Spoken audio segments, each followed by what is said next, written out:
Bienvenue à Awala Yalimapo. Depuis plus d'un an, la commune de l'Ouest guyanais est virtuellement reliée à plus de 700 sites en métropole et dans l'outre-mer. Comment ? Grâce à un nouveau réseau national labellisé, celui des cyberbases. Frédéric Chouka est l'animateur principal de ce nouvel espace. L'intérêt d'une cyberbase dans une commune comme la nôtre, c'est d'offrir l'accès à Internet à tout le monde, jeunes, adultes, grandes personnes. Et mon rôle à moi en tant qu'animateur, c'est d'accompagner les gens dans leurs projets informatiques, que ce soit dans la bureautique, de la création multimédia. J'apporte mes compétences techniques et mes conseils. La vocation d'une cyberbase est d'accompagner gratuitement tous les publics, novices ou confirmés, dans l'apprentissage de l'informatique et des nouvelles technologies de la communication.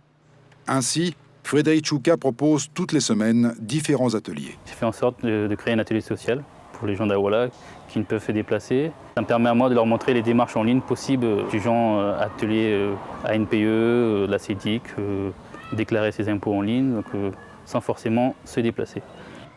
Ensuite, il y a le volet associatif. Donc, je propose aux associations de venir à la cyberbase pour créer des affiches, un blog pour se faire connaître, un site web, donc des outils de communication.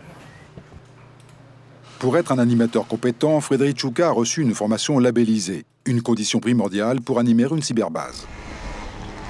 À Saint-Laurent-du-Maroni, dans les locaux d'Equinox Formation, la région forme les futurs animateurs multimédia de la Guyane.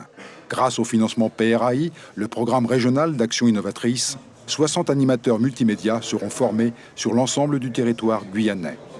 3 semaines sont consacrées à l'apprentissage de l'informatique et 2 semaines sont réservées au travail d'animation pure, un stage dispensé par Stratège Guyane. Nous avons insisté sur la partie animation parce que la plupart sont des animateurs socio-culturels et ils n'ont pas la compétence pour animer un stage.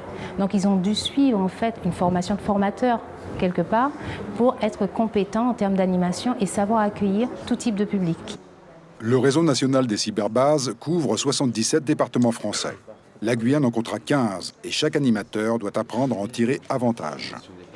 Je crois que le plus important pour les stagiaires a été le travail en équipe, le travail en réseau, puisque l'objectif, je crois, principal, c'est de créer un réseau d'animateurs et puis qui puissent après travailler ensemble sur des projets concrets.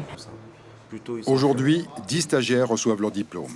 Ils pourront travailler dans les cyberbases de Guyane, mais aussi en milieu périscolaire.